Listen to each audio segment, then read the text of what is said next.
Vamos nessa, vamos dar o start aqui na nossa série de mensagens sobre identidade. E eu quero utilizar o tema para compartilhar algo forte com você. Eu peguei um tema para mexer com o coração, porque na verdade a nossa vida é transformada por aquilo que a gente recebe da parte de Deus. E o tema dessa mensagem é: sua identidade foi hackeada. É forte, né? E eu quero que você venha aqui para pertinho, vamos nessa, porque Deus tem uma palavra para liberar no nosso coração. Anota aí 2 Samuel 9, versículo de número 1 até o versículo de número 5, e diz o seguinte, a palavra de Deus: certa ocasião Davi perguntou: resta ainda alguém da família de Saul a quem eu possa mostrar lealdade por causa da minha amizade com Jonatas? Olha... Então chamaram Ziba, um dos servos de Saul, para apresentar-se a Davi, e o rei lhe perguntou: você é Ziba? Sou teu servo, respondeu ele. Perguntou-lhe Davi: resta ainda alguém da família de Saul a quem eu possa mostrar a lealdade de Deus? Respondeu Ziba: ainda um filho de Jonatas, aleijado dos pés. Onde está ele? Perguntou o rei. E Ziba respondeu: na casa de Maquir, filho de Amiel, em Lodebar. Então o rei Davi mandou trazê-lo de Lodebar. Isso é muito forte. Tem um provérbio português que é muito conhecido dentro da nossa cultura brasileira, e ele diz o seguinte: quem foi rei nunca perde a majestade. Isso é muito interessante, porque o provérbio fala de uma identidade. Esse provérbio, ele fala não somente da identidade, mas também de uma causa nobre, de ser uma herança nobre, alguém que é filho de alguém especial, alguém que é de uma família destacada. E quando eu era pequeno era utilizado muito um termo, essa pessoa tem o sangue azul. Talvez alguns de vocês vão lembrar, outros nunca ouviram falar disso, mas o termo sangue azul, ele nasce de um contexto até um pouco preconceituoso, étnico, religioso e cultural, para se referir a uma pessoa bem nascida, com um sobrenome importante da sua família, de uma descendência influente.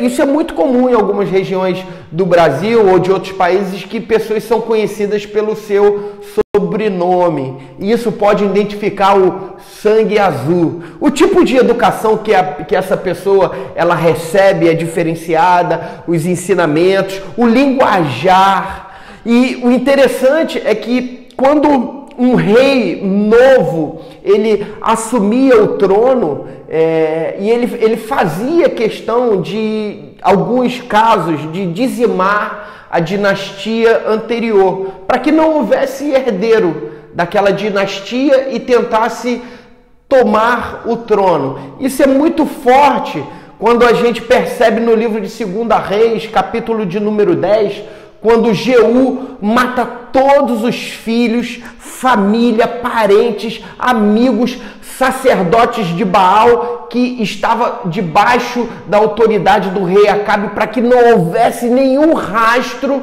nenhuma intenção de se levantar aquela dinastia novamente. O rei Davi, no seu coração, ele decide fazer diferente. Ele lembra de uma causa nobre, ele lembra de uma aliança com o príncipe Jonatas, o príncipe herdeiro do trono de Israel. Entenda bem, alianças, elas não são como contratos.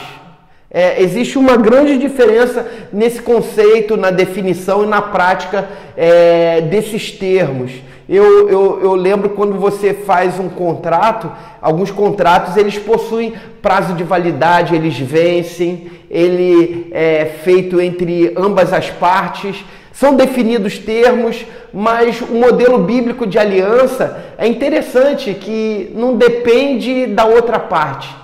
E o maior modelo de aliança que existe na Bíblia é o modelo que Deus faz com a humanidade. Não depende da humanidade. É o próprio Deus que faz de uma forma unilateral. Ele não espera nada em troca. Ele decidiu se aliançar com você, comigo e reinar sobre as nossas vidas por amor. E o que Deus faz é entregar o que Ele tem de mais valioso, de mais importante. E Ele não entrega por um, Ele entrega por todos, pelo mundo. João 3,16, porque Deus amou o mundo de tal maneira que Ele deu o seu único Filho para morrer, o seu Filho unigênito na cruz do Calvário, para que todo aquele que nele crê não pereça, mas tenha a vida eterna. Ele faz uma aliança, assim como Jonatas faz uma aliança específica com Davi, ele faz uma aliança para a vida toda. É uma aliança nobre, é uma aliança de gentileza, de amizade, de amor. E a gente vai ver lá em 1 Samuel 20, 14 até o 17, e diz o seguinte: se eu continuar vivo,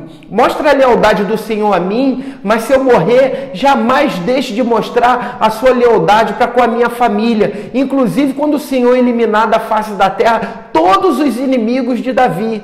Assim Jonatas fez uma aliança com a família de Davi, dizendo que o Senhor chame os inimigos de Davi para prestarem contas. E Jonatas fez Davi reafirmar o seu juramento por causa da sua amizade por ele, pois ele havia se tornado amigo leal. Isso é muito forte. Tem pessoas que se esquecem daquilo que disseram, tem pessoas que se esquecem do que prometeram, porque algumas delas têm memórias curtas. Mas Deus não tem memória curta, Ele nunca se esqueceu da aliança que Ele fez com você. Tem pessoas que menosprezam alianças e Deus nunca menosprezou a aliança com você. Pessoas menosprezam por causa de circunstâncias, por causa de limitações, por causa de momentos ou até mesmo de decepções. Mas Deus tem registrado cada palavra aliançada, cada palavra dita, e nenhuma palavra cai no esquecimento de Deus, principalmente uma palavra de aliança, de promessa. Entenda bem, quando Davi chama Ziba, que era funcionário do reino de Saul, ele teve um pouco de memória curta quando ele esqueceu quem era o seu patrão, Saul. Ele esqueceu que era um rei. Ele esqueceu quem era Jonatas. Ele lembrou de Mefibosete, mas ele menosprezou a identidade de Mefibosete. Quem é Mefibosete hoje? Quem é o reino do seu avô Saul? Quem é o reino do futuro herdeiro, seu pai? Acabou, morreu junto com ele. E tem pessoas que olham assim para as suas promessas, para aquilo que Deus tem para a sua vida, e quando vai olhar para você, vai olhar como ele olhou para Mefibosete, um aleijado dos pés. E ele chama de aleijado dos pés para tratar de uma forma bem vulgar. Se fosse nos dias de hoje, ele falaria assim: aquele pernetinha, aquele perneta, aquele manco, aquele que arrasta a perna, aquele que puxa a perna. Esse é o tipo de cara que ele quer adulterar sua identidade. Esse é o tipo do cara que é faca nas costas. Esse é o tipo do cara, esse cara igual a Ziba, é o cara que quer hackear a sua identidade. Ele quer adulterar a sua identidade justamente porque hackear a identidade. E eu quero trazer essa definição. Uma identidade hackeada significa que ela sofre algum tipo de adulteração por ter sido sequestrada ou invadida. Entenda que nós vivemos numa sociedade que pessoas são desprezadas. Propósitos de vida de pessoas são desprezadas, pessoas são usadas hoje em dia. Quantas pessoas você conhece que são descartadas por outras pessoas? Mas Deus não despreza ninguém. Entenda bem, quando Deus envia o seu Filho único, seu Filho unigênito para morrer na cruz do Calvário, Ele faz questão de entregar pela humanidade, pelo mundo, por todos. E é por isso que o Evangelho não é propriedade de ninguém, é de acesso a todos. Ninguém é dono do Evangelho. E Mefibosete tinha essa história. Mefibosete, ele tinha uma identidade. Ele tinha identidade. E quando você tem uma identidade, Você não pode menosprezar a história de ninguém. Ninguém tem história para ser menosprezada. Ele não sabia por que, Ziba não sabia por que Mefibosete estava naquelas condições.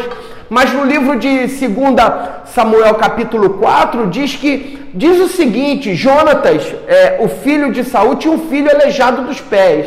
Ele tinha 5 anos de idade quando chegou a notícia de Jezreel de que Saul e Jonatas haviam morrido. Sua ama o apanhou e fugiu. Mas na pressa, ele o deixou cair e ele ficou manco. Seu nome era Mefibosete. Tem fatos na nossa vida que você não escolhe passar. Aconteceu no seu caminho, aconteceu na sua jornada. Você, em algumas situações, você não teve direito nem de escolher. Quando você viu, já foi.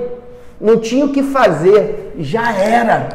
E aí você se pergunta, meu Deus, e agora? O que eu vou fazer? O que eu sinto agora? Tem pessoas que quando eram crianças, adolescentes, ou até mesmo adultos, foram violentadas. Verbalmente, fisicamente e até sexualmente. Pessoas que foram marcadas, não tiveram direito de escolha. Não tiveram direito de escolher a decisão que tomaram por elas porque foram forçadas. E não tiveram como impedir alguns fatos, porque você era a parte mais fraca. E o que te assola é o medo, a consequência, o nojo que você sente, a culpa, a dor que você traz, o nojo de lembrar da pessoa, daquele momento, a consequência do fato que te marcou, que faz você olhar para o seu passado e tentar pensar como seria diferente se aquela autoridade que pudesse te dar um destino, acabou te menosprezando. Aquela autoridade que era para te dar amor e corrompeu o seu destino, distorceu a sua identidade, hackeou a sua identidade, às vezes usando termos para você que você jamais esqueceu, quando te chamaram de biscate, de vagabundo, de vagabunda, de marginal. É forte, mas é assim que te trataram ou te tratam até hoje, de incapaz, de burro. E aí você pergunta para Deus, onde estava Deus quando o meu coração ficou aleijado? Onde estava Deus? Quando eu fiquei deficiente da alma, onde estava Deus quando eu fui abusado, quando me violaram, quando distorceram o teu comportamento, os teus valores, e você traz marcas até hoje e vive agonizando em momentos quando você busca respostas dentro do seu interior, quando você distorceu a imagem do teu Pai Celestial, porque você não tem mais a referencial de Pai, você distorceu a imagem de Deus. Assim como Mefibosete, quando ele disse, quem é o teu servo para que te preocupes como um cão morto como eu? Está lá em 2 Samuel 9:8. Eu lembro que algumas vezes que eu mentoreei algumas pessoas que foram marcadas, violentadas, tiveram seus destinos totalmente distorcidos, as figuras paternas que violaram sexualmente o comportamento de pessoas. Eu já atendi pessoas em mentoria que não têm sonhos, que não têm perspectivas, que não param para sonhar. Pessoas que pensamentos delas são de perversão sexual, porque durante a sua jornada foi abusada. Pessoas que foram chamadas de burras e até hoje não conseguem se desprender disso, foram chamadas ovelhas negras e até hoje levam esse título, esse peso sobre a sua vida, quando chega em ambientes onde são familiares, se sentem ainda como ovelhas negras, se sentem ainda como pessoas que precisam vencer. Chegou a hora de você romper isso e não se se ver preso, se sentindo como um cão morto, você olhar para dentro de você e dizer, não é assim que Deus me vê. Você precisa se ver livre do cárcere das suas emoções. Você que é presa, pessoas presas geograficamente, financeiramente, na dependência de outras, e se submete a isso e não se vê capaz de se sentir livre. Querido, chegou a hora de você chutar o balde, chegou a hora de você dar um basta nisso e resgatar a sua identidade. Quando Ziba olha para Mefibosete, o lugar que ele lembra é onde Mefibosete está. Sabe onde é? Lodebar. Talvez você não lembre de Lodebar, não saiba onde é Lodebar. Talvez você pense que Lodebar é o nome de um bar, mas na verdade não é o nome de um bar, é um lugar.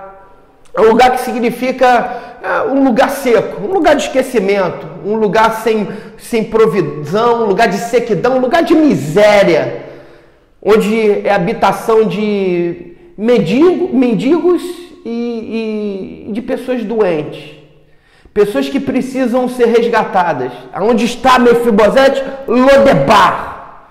Pessoas que vivem lá eram pessoas menosprezadas pela sociedade. É um lugar de pessoas formatadas para não dar certo.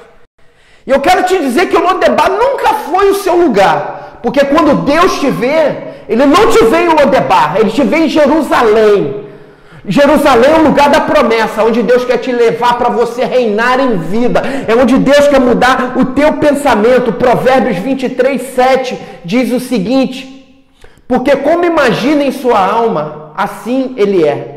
Como você imagina no seu coração, assim você é. Tem uma frase do C.S. Lewis que é muito top, que diz o seguinte: dificuldades preparam pessoas comuns para destinos extraordinários.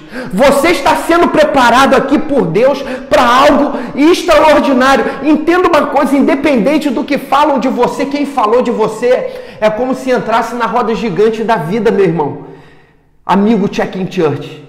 A roda gigante da vida, quem entrou nela, ela gira. Quem está em cima pode vir para baixo. Quem está embaixo pode vir para cima. Entenda bem isso. Tem hora que a sua vida vai girar e Deus vai mudar a história dela. Entenda e venha acompanhar comigo. A palavra de Deus diz que 2 Samuel 9, do 9 ao 13, diz o seguinte: então o rei convocou Ziba e disse-lhe: devolvi ao neto de Saul, seu senhor, tudo que pertencia a ele e à família dele. Você, seus filhos e seus servos cultivarão a terra para ele. Você trará a colheita para que haja provisões na casa do neto do seu senhor. Mas Mefibosete comerá sempre à minha mesa. Ziba tinha 15 filhos e 20 servos. Então Ziba disse ao rei: o teu servo fará tudo o que o rei, meu senhor, ordenou. Assim Mefibosete passou a comer à mesa de Davi como se fosse um dos seus filhos. Mefibosete tinha um filho ainda jovem chamado Mica. E todos os que moravam na casa de Ziba tornaram-se servos de Mefibosete. Então Mefibosete foi morar em Jerusalém. Isso é muito forte. Pois passou a comer sempre à mesa do rei e era aleijado dos pés. Querido, deixa eu te falar uma coisa. Independente de tudo aquilo que marcou a sua vida, a sua história, algumas coisas marcantes vão ficar na sua cabeça, mas vai chegar uma hora que não vai trazer mais dor. A dor vai passar. E o que vai fazer você lembrar é que Deus trouxe um bálsamo sobre toda a dor, trouxe um alívio. E você vai lembrar dessas dores, das marcas que ficaram, como se fosse algo que é um grande ensinamento de crescimento para a sua vida, para você ajudar outras pessoas a sair do buraco. Chegou a hora de você se levantar. Faz uma postagem na sua rede social, um outdoor bem grande na sua rede social, e diz o seguinte: me trata bem hoje, porque amanhã eu posso ser seu patrão. É isso mesmo, posta isso aí, ó. Me trata bem hoje, porque amanhã eu posso ser o seu patrão. Ninguém sabe o seu futuro, porque quem bate esquece, quem apanha lembra. Mas quando você lembrar, não lembra com dor, lembra com misericórdia, porque Deus está mudando a sua forma de pensar e a sua vida. Jerusalém te espera, um lugar diferente te espera, independente. Quem tentou hackear a sua identidade não vai ser quem você vai permitir que vai violar aquilo que Deus colocou dentro do seu coração. Entenda bem, Deus te vê de forma diferente. Tem uma frase do Ralph Ellison, que é um crítico literário americano, ela é muito forte. Quando eu descobrir quem eu sou, eu serei livre. Chegou a hora de você se enxergar diferente e partir para cima, para as conquistas que Deus tem sobre a sua vida, porque quando você se olhar e ver quem realmente Deus te vê, você vai se ver como alguém capaz de viver todos os sonhos e promessas que Deus colocou no seu coração. Resgate essa identidade de filho de Deus, e olha aqui que Deus, quando te vê, Ele pensa de você. Quando Deus te vê, Ele vê uma identidade restaurada. Olha como Deus te vê em 1 Pedro 2,9. Vocês, porém, são geração eleita, sacerdócio real, nação santa, povo exclusivo de Deus, para anunciar as grandezas daquele que os chamou das trevas para a sua maravilhosa luz. Vem para fora. Saia dessa dimensão de trevas e vem para a luz, ver quem você realmente é em Deus, quem você é através do sangue de Jesus. Você foi comprado por um preço alto, você foi resgatado, não para servir de humilhação, nem de chacota, nem de zombaria de alguns que fazem isso com você, seja no trabalho, seja no meio da sua família. Chegou a hora de você se posicionar e dizer o seu nome verdadeiro, quem você é. Para de ser menosprezado pelos apelidos, pelos bullying que você sofre na sua vida. Coloque a sua cara e tira essa máscara de bate-bola da sua cara e coloca a sua identidade real. Não permita ser hackeado. Não, você não vai permitir que a sua identidade seja hackeada, mas você vai viver a identidade que Cristo tem para a sua vida. Toma posse agora, seja resgatada a tua fé, seja resgatada a tua autonomia. A tua palavra tem que valer, a tua palavra tem que ter poder, a tua palavra tem que ter autoridade de Deus. E eu te convido agora, porque eu quero orar por você, eu quero orar por você, eu quero eu quero orar porque chegou o dia de Deus mostrar para você através da palavra esse resgate, te chamando para fora. Filho, vem, você é meu filho, olha para onde eu estou te trazendo, para Jerusalém. Essa é a dimensão que eu trago você. Eu quero orar por você em nome de Jesus. Você que precisa voltar urgente para Jesus, precisa voltar, não é hoje, não é agora, é já, e já está vinculado à palavra de uma decisão, é uma decisão de voltar, de aceitar Jesus como Senhor e Salvador da sua vida. Eu quero orar por você, eu quero orar pela sua identidade, eu quero orar para que todo hackeamento, tudo aquilo que foi hackeado na sua vida, para adulterar, para distorcer valores de Deus sobre você, seja quebrado agora em nome de Jesus. Senhor, em nome de Jesus, está aí os teus filhos, não são criaturas, são filhos, porque estão aceitando ao Senhor Jesus como Senhor e Salvador da vida deles, estão entregando o coração ao Senhor. Nessa hora eu te peço para que o Senhor restaure a identidade, mostre para eles a autoridade que eles têm, o poder, o domínio sobre situações, para tomada de decisões, que eles possam pedir socorro, pedir ajuda, e eles possam sair dessa dimensão que eles estão de se ver com medo, se ver menosprezados, inferiores, mas se vê como filho de Deus, alguém que está reinando em Jerusalém. Em nome de Jesus eu oro crendo, em nome de Jesus, para você que voltou para Jesus agora, nesse momento, ou entregou a sua vida para Jesus. Eu quero que você escreva aí nesse telefone que está aí embaixo, diga assim: eu quero Manda um WhatsApp para esse número ou diga aí na mensagem assim, eu quero, e nós vamos entrar em contato com você. Nós queremos que você faça o seu check-in aqui conosco, venha para cá. Eu quero muito orar pela sua vida, eu quero esse contato com você. Outras pessoas vão poder te vincular a nós, o nosso discipulado, as atividades da Check-in Church, para que você se sinta abraçado como filho de Deus, em nome de Jesus, em nome de Jesus. E eu quero aproveitar esse momento, você que está aqui conosco também, para compartilhar esse momento. Outras pessoas precisam ouvir essa palavra. Você conhece pessoas que precisam ouvir essa palavra. E é uma grande oportunidade de você compartilhar esse momento com outras vidas. É por isso que eu te chamo. Compartilha com outras vidas, nesse botãozinho que está embaixo, compartilhar. E você vai enviar para quem precisa ouvir essa mensagem. A sua identidade foi hackeada. E aí elas vão entender que elas precisam restaurar um novo tempo na história da vida delas. Amém? Deus abençoe. E vamos seguir em frente, porque tem muitos sonhos e promessas de Deus para ser vividos sobre as nossas vidas.